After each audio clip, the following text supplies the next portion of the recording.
Tyrin, start with you.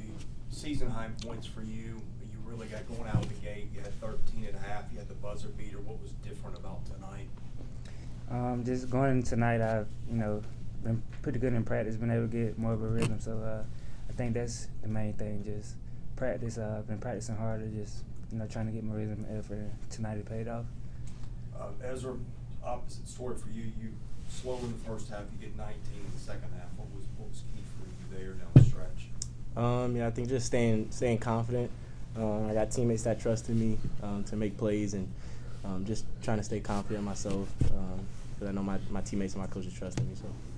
I want to talk to you about the defense, both of you, starting with Tyrin. Season low in points allowed. What do you think was the difference? Just flying around, man. I think as the season going on, we've been more connected on that end, talking more. So, I think it starts with me and Ezra just, flying around, providing energy and effort, and I think the other guys follow. Yeah, I said the exact same. I think the last couple of games, we felt that we've been taking big strides on the defensive end, and it's been showing. We've been right there, and things are starting to come together on that end, and that's where it kind of starts. That leads to offense. So. Anything else for those guys? Yeah. Thanks, man. Happy New Year to you, folks.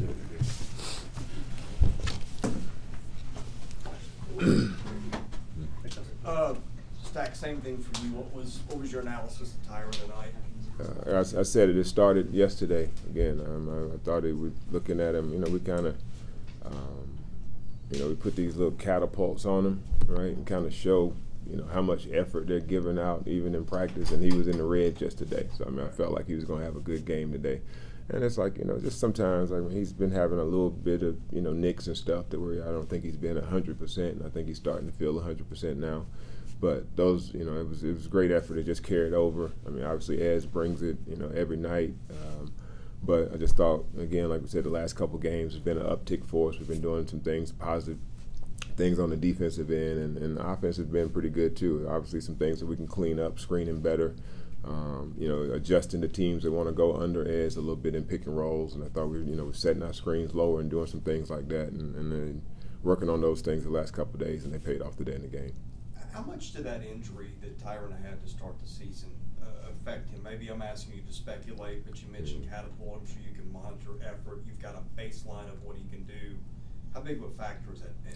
Well, again, he didn't reach the red. And that's a good thing for him. It just lets you know that he's engaged and he's feeling good. But it was a foot injury, man, and it's hard to say exactly but he missed games. Tyron's not a guy that's going to miss games. So, that kind of threw us out of loop, early. Ben still out for us. He's a big part of who we are.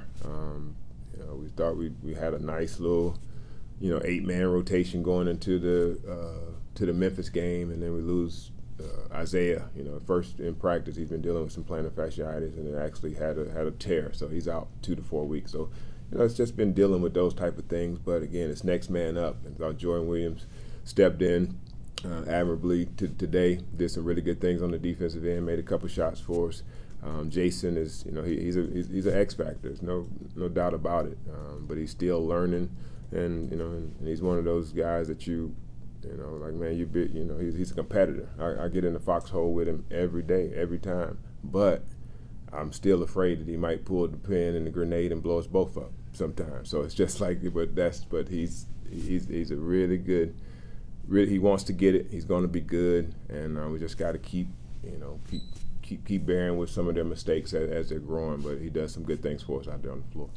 I know offensively it wasn't a great team statistically that you played, but they've also had a lot of their guys out. What's it mean to you to hold them to a season low in points? No, it was really good. It let us know, again, we're just worried about us. I think that's as whole as they've been all year. We still aren't as whole as we feel that we'll be before the season is over. But that was the closest to them. And this is a dangerous team. We know that they had some guys that hadn't shot it well, just like we've had some guys that hadn't shot it well. And we just don't feel like Evan Taylor and Paul Lewis. They're just better shooters than they've shot it so far this year, and I think that factored in to some of our defensive deficiencies when they're not taking the ball out of bounds and they're able to get in transition more. And obviously we kind of dug into kind of our 3-point. It's a kind of anomaly for us. We never really defended the three at this point, at this level before since we've been here, and it's just about a little bit more urgency. When we get to the touch and we close with our stick hand and shooting it at about 20-some%, but when we're late and not having that urgency, they're shooting it at a higher clip, along with some anomalies of guys who hadn't shot it well, just like the kid tonight. Stokovich, he was 4 for 8 coming to the game, less than 30%. But again, they find a way to shoot it a little better in this gym. I was joking that we got to stop giving these guys a couple days to practice in our gym. We got to give them 1 day only.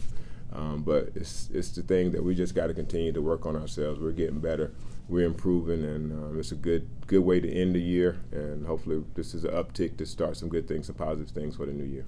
SEC play right around the corner. Probably your best back-to-back games. Does that say something about where you want to be or need to be heading into the Alabama game? Yeah, it still says that we're playing well, but it's still I would like to play well with some more of our pieces that we have.